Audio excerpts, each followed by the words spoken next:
Semua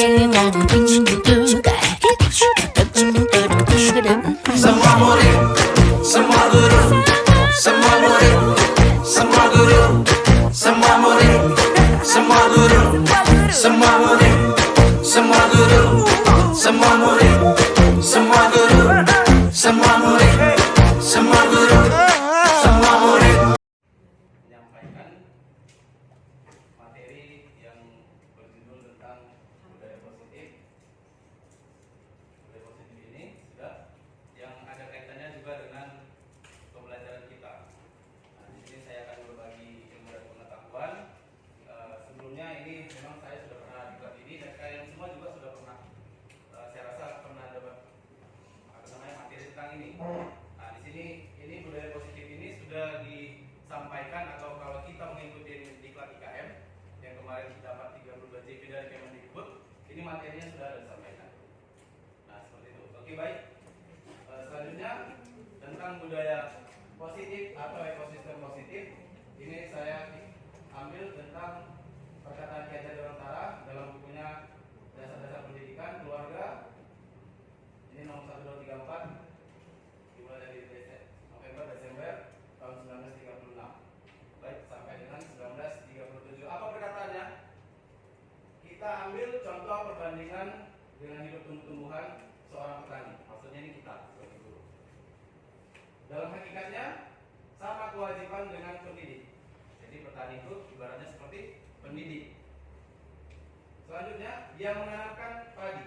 Jadi kita menanam padi, kemudian kita menuntun tumbuhnya padi, kemudian kita kondisikan tanahnya, kemudian kita pelihara, kemudian kita beri pupuk air sampai ulat-ulatnya juga kita basmi, kemudian sampai kita mengganggu tanamannya juga, jamur-jamur yang ada di situ juga kita basmi semuanya. Nah, jadi di sini sebelum saya menerima ataupun mendapatkan materi atau di kelas seperti ini, saya masih, mungkin pun kawan-kawan masih punya mindset yang sama dengan saya, bahwasanya anak-anak yang kita didik itu merupakan kertas putih yang kosong, seperti itu. Kita pemikiran mindset seperti itu. Nah, kenapa kita seperti itu? Karena kita beranggapan bahwasanya anak dilahirkan itu kertas putih, tetapi tidak. Pada dasarnya anak itu dilahirkan menurut kodratnya. Ya, sudah ada bakat-bakat yang ada di anak itu. Tugas kita apa? Tugas kita tinggal menebalkan saja. Tinggal menebalkan apa saja bakat-bakatnya, kemudian perilaku-perilaku yang baiknya kita timbulkan, dan kita berusaha sedikit demi sedikit untuk melunturkan atau mencoretkan atau menghapuskan nilai-nilai keburukan yang ada pada diri anak-anak tersebut. Nah, kira-kira seperti itu. Nah, mungkin kawan-kawan bertanya, kenapa bisa dibilang anak itu lahir tidak seperti itu, yang kita sendiri yang membereskan? Tidak. Kalau memang seperti itu mindset kita, mungkin kita banyak yang bertolak belakang. Kenapa saya bilang seperti itu? Kita mengajar anak ini 20 dengan konsep yang sama, tetapi kenapa pemahaman anak-anak tidak sama apa yang kita mau? Kalau memang kita menuliskannya dengan kertas yang sama, pulpen yang sama, pasti anak itu, contoh kita tuliskan jadi tentara, semuanya jadi tentara. Tetapi tidak, kawan-kawan. Nah, seperti itu. Jadi kita perlu merubah mindset kita sedikit, bahwasanya anak yang kita ajarkan itu bukan hanya kertas putih, ya, tetapi sudah ada bakat yang ada di dalam tubuhnya. Seperti itu. Tinggal kita menggali dan menebalkannya saja, seperti yang saya bilang tadi. Oke, baik. Ini coba perubahan paradigma kita, pola pikir kita. Nah, kalau saya suruh nanti ambil kertas, mungkin ada yang tidak ada kertas di tangannya, ya kan?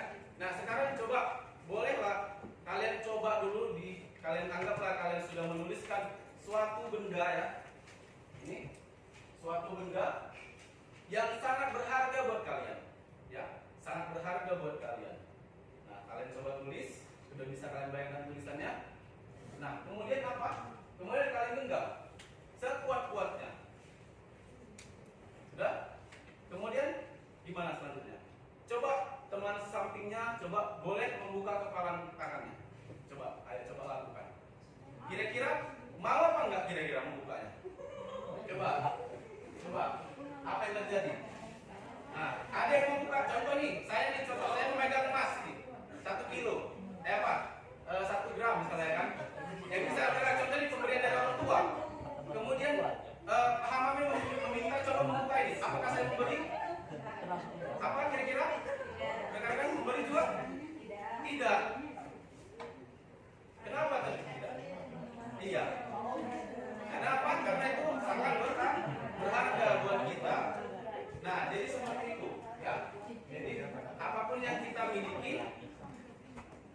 apapun yang benda berharga yang kita miliki, pasti kita nggak akan mau melepaskan itu dari genggaman kita.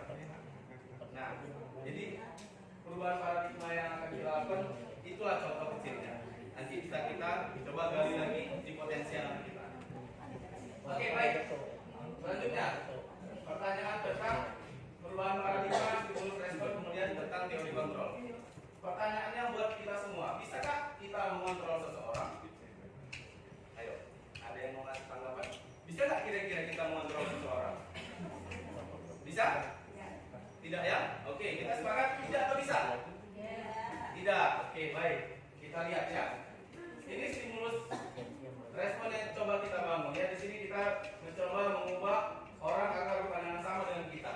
Jadi contoh saya sendiri, saya pengen kawan-kawan saya nih, contoh nih, bukan saya berbangga diri atau apa, saya sudah sedang mengikuti kegiatan guru penggerak. Ya, saya ingin kawan-kawan saya sama pandangan sama saya, pola pikir sama-sama saya. Coba kawan-kawan semua, ayo ikut kita guru penggerak semua. Itu kan menurut yang akan saya pikirkan, stimulus ataupun yang akan saya berikan buat kawan-kawan. Tetapi apa? Teori kontrolnya yang ada di pikiran sebenarnya atau ada di dalam hati sebenarnya itu adalah kita berusaha memahami pandangan orang lain tentang dunia, tentang yang kita butuhkan. Cuman kemungkinan atau stimulus yang saya berikan salah di mata kawan-kawan. Cuman saya penyampaiannya mungkin berbeda, ya, berbeda dari stimulus respon yang dibangun tadi. Nah, kira-kira seperti itu. Kemudian contoh yang lain, perilaku buruk dilihat sebagai suatu kesalahan. Nah, ini kita kembalikan ke aspek diri kita sendiri. Ya, kita lihat sebuah contoh nih, kebanyakan nih kita di dunia yang nyata ya. 10 kebaikan orang, ya, 10 kebaikan orang akan luntur dengan 1 keburukan orang. Benar atau benar? Benar. Itulah yang terjadi. Tetapi apa? Teori kontrolnya apa? Semua perilaku itu memiliki tujuan. Nah, seperti itu dia. Mungkin dia melakukan itu ada tujuan tersendiri yang kita tidak tahu alasannya. Tetapi kita menilainya aja keburukannya saja. Oke. Nanti untuk selanjutnya boleh dibaca nanti slide diberikan. Oke, ini untuk teori motivasi. Ya, teori motivasi itu ada dari eksternal dan ada dari internal, dari luar dan dari dalam. Oke, yang pertama motivasi internal. Yang pertama untuk menghindari ketidaknyamanan atau hukuman. Kita melakukan sesuatu itu karena kita menghindari hukuman. Apa yang terjadi bila saya tidak melakukannya? Ya. Contoh nih, datang terlambat.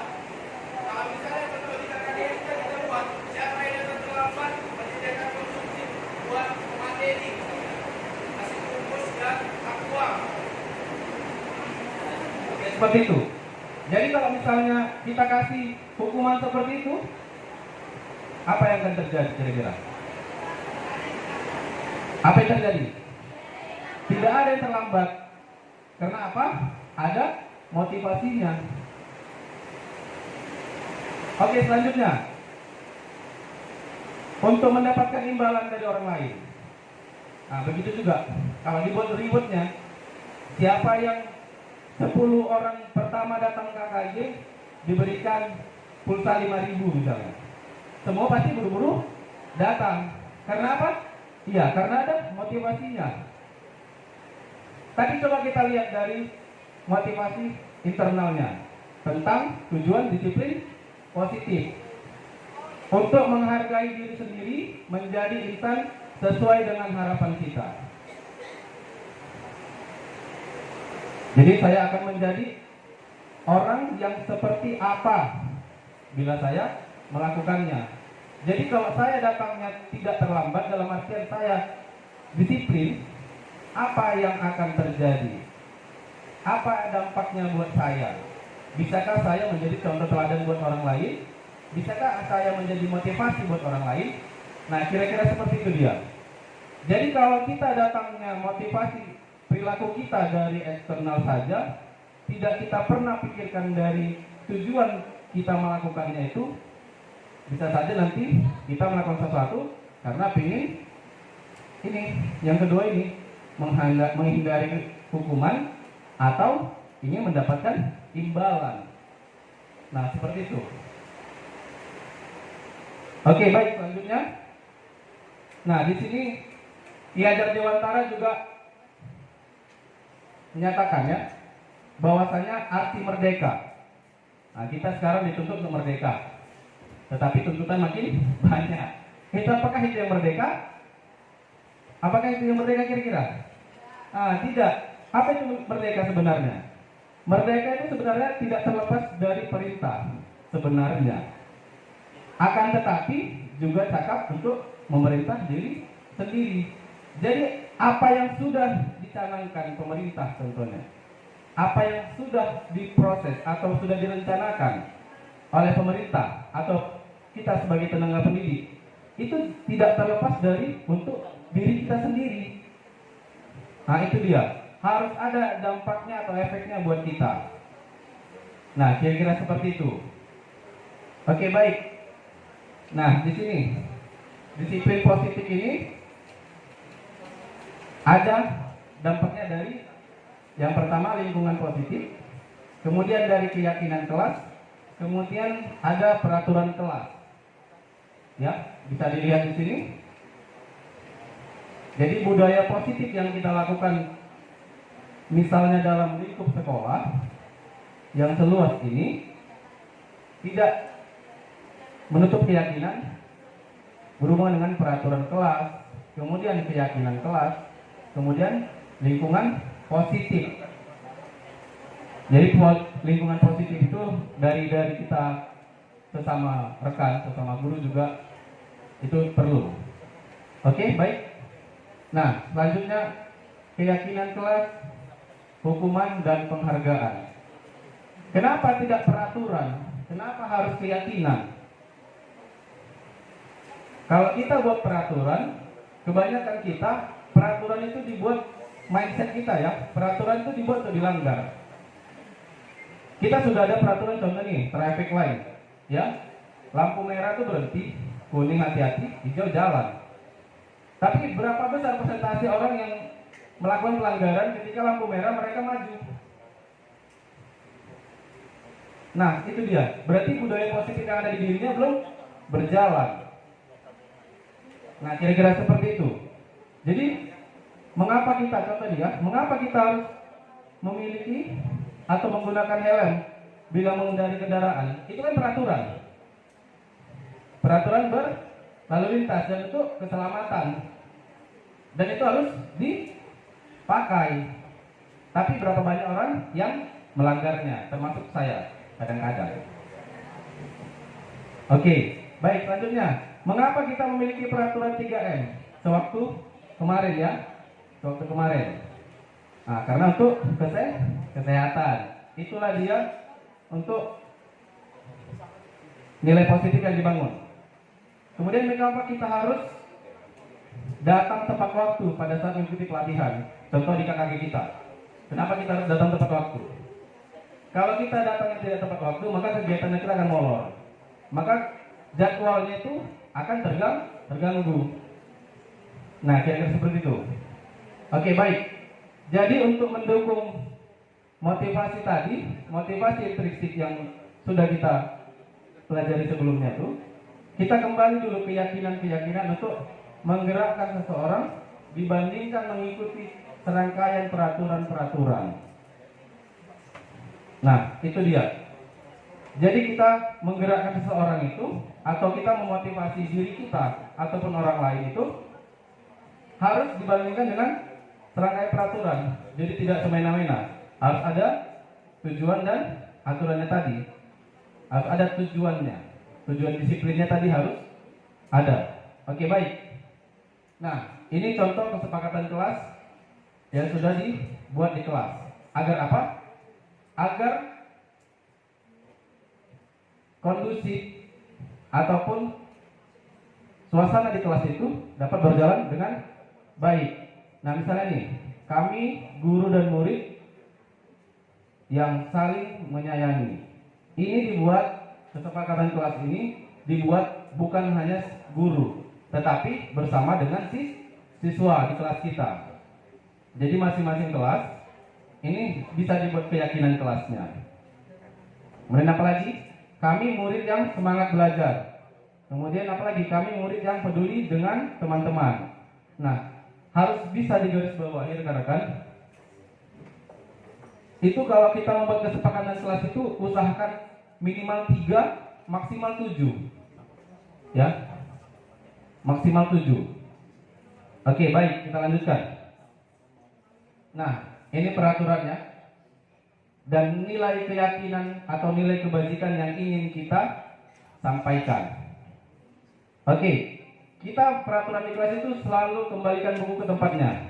Kita kembalikan buku ke tempatnya. Tapi nilai kebajikan apa yang kita inginkan atau keyakinan kelas apa yang kita bangun tentang tanggung jawab. Tapi kalau kita buat di kelas tanggung jawab yang mana? Tapi kalau misalnya kita buat contohnya peraturan yang mau kita bangun atau nilai kebajikan yang mau kita sampaikan itu tentang tanggung jawab, maka contohnya misalnya selalu kembalikan buku ke tempatnya. Kemudian apalagi? Kalau misalnya untuk menghormati orang lain dan diri sendiri, dilarang mengganggu orang lain atau tertib dalam suasana belajar. Nah, kira-kira seperti itu. Oke, baik. Nah, ini biasa atau pernah mungkin kita lakukan. Kalau sekarang kita lakukan ini sudah tidak efisien. Karena kita sudah diingatkan atau diwanti-wanti tujuan pembelajaran kita harus berpusat pada peserta didik, harus berpusat pada murid.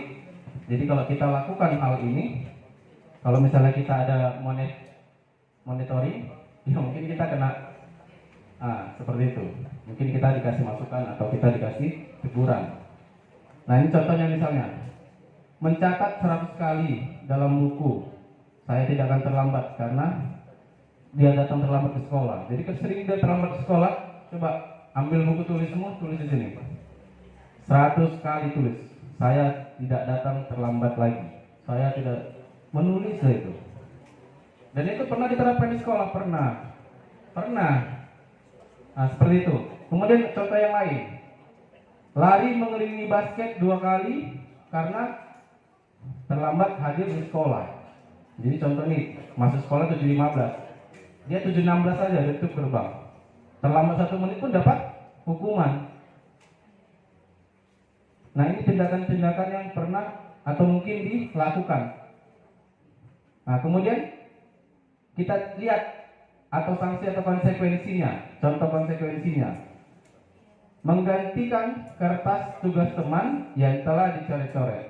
Jadi kalau contohnya siswa kita mencoret-coret buku temannya, jadi itu sebaiknya kita harus memberikan dia konsekuensi, bukan hukuman.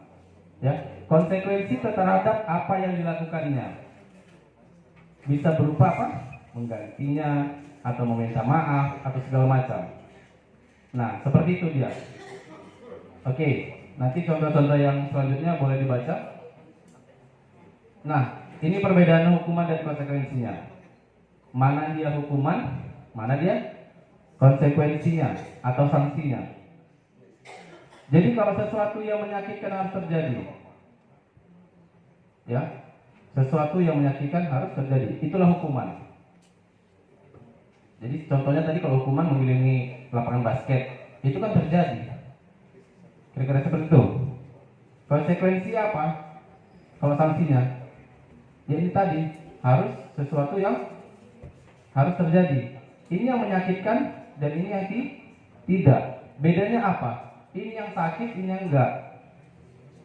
Kira-kira gitu. Kalau ada yang bilang sekarang sakit walaupun enggak berdarah, ya kira-kira gitu lah contohnya. Oke, yang selanjutnya. Yang lain. Kalau hukuman ini contohnya, hukuman ini paksaan. Kenapa? Karena dia melakukan pelanggaran. Tapi kalau dia sanksinya apa? Kita kasih apa dulu? Stimulus dulu. Ya, kita kasih dulu pandangan-pandangan atau tanggapan biar anak itu melakukannya ataupun menyadarinya. Nah, seperti contohnya tadi apa? Menyeret-nyeret buku temannya. Jangan kita langsung kita suruh ganti tuh. Nah, jangan. Kita kasih dulu perilaku apa yang harus kita lakukan, pendekatan apa yang akan kita lakukan kepada anak itu ketika dia berbuat salah itu. Oke, baik, selanjutnya. Ini kebutuhan dasar manusia yang memang harus dimiliki. Ya, semua orang pasti memilikinya. Yang pertama apa? Kebutuhan hidup atau survival. Kemudian apa? Memiliki belonging atau cinta kasih. Ya, kasih sayang ya. Semua orang pasti punya. Kemudian apa? Kesenangan. Ya, semua orang punya kesenangan masing-masing. Kemudian apa? Freedom, kebebasan. Semua orang punya kebebasan tersendiri. Kemudian apa? Penguasaan atau power. Semua orang punya kemampuan atau punya keinginan atau penguasaan terhadap sesuatu. Jadi kelima inilah kebutuhan dasar manusia. Dan kalau bisa kita sebagai tenaga pendidik kita harus tahu ini kelima aspek ini bisa kita terapkan kepada peserta didik kita. Ketika kita bisa menguasai ini semua, maka mau kemanapun kita arahkan peserta didik kita itu bisa saja kita lakukan. Oke, baik, selanjutnya. Ini ada tips menarik untuk pembelajaran kita, ya. Tips pembelajaran menarik. Apa saja itu kira-kira? Yang pertama, kita harus kuasai materi. Jadi ketika kita di kelas, kita harus menguasai materinya. Kemudian yang kedua apa? Ciptakan suasana belajar yang sudah disampaikan tadi sama Pak Hamami. Ya, kita harus menimbulkan rasa nyaman dulu siswa kita. Gimana kita dapat tadi dalam contohkan kan? Assalamualaikum warahmatullahi wabarakatuh. Siswanya udah tegang duluan. Nah, seperti itu. Jadi pendekatan yang kita lakukan bisa sebagai teman, bisa sebagai manajer, bisa sebagai yang lain. Nah, seperti itu. Jadi pendekatan-pendekatan yang itu nanti mungkin bolehlah kawan-kawan yang memiliki materi itu boleh disampaikan. Oke, baik. Selanjutnya apa? Harus ada disiplin dan tanggung jawab. Ya, harus ada disiplin dan tanggung jawab. Jadi jam berapa kita masuk? Kita harus masuk kelas. Itu tadi budaya positif. Contoh nih, bel. Waktu istirahat telah selesai. Kepada peserta diharapkan masuk ke kelas. Ya kita harus masuk aja. Nah, seperti itu. Mungkin kawan-kawan kita yang belum terbiasa dengan kita, mungkin bilang, sok-sokan. Apalagi contoh nih saya, ya kan? Lagi menjalankan CGP tadi saya bilang. Kalau saya seperti itu, mungkin kawan-kawan yang lain mungkin yang biasanya kok udah agak lama yang baru masuk.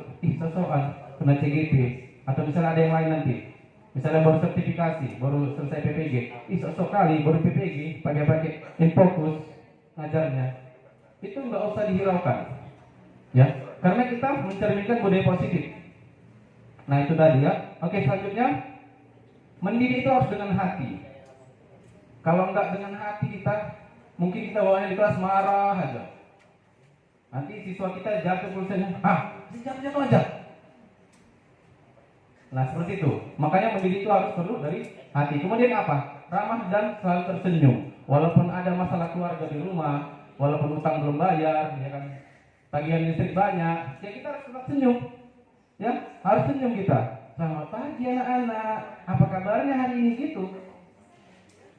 Kira-kira seperti itu tuntutan kita. Itu nggak bisa kita pungkiri. Dan memang kita harus seperti itu. Oke, selanjutnya apa? Harus responsif. Ya, harus merespon apapun yang disampaikan siswa. Kemudian apa? Berilah kepercayaan. Beri kepercayaan ini seperti yang tadi disampaikan Kak kita, ya, harus percaya diri siswa itu. Jangan tadi kayak apa tadi senggol-senggolan, kau lah. Kita harus memberikan kepercayaan, ya. Jadi harus percaya diri, terutama sebagai pemateri atau sebagai kita guru, dan khususnya kepada siswa kita sendiri. Oke, baik, saya rasa itu aja. Terima kasih. Mungkin nanti ada kritik dan saran boleh disampaikan, karena menurut saya pribadi kritik dan saran itu sangat membangun untuk merubah diri saya menjadi lebih baik lagi dan mencerminkan nilai positif yang akan kita bangun bersama. Saya rasa itu aja. Terima kasih. Wassalamualaikum warahmatullahi wabarakatuh.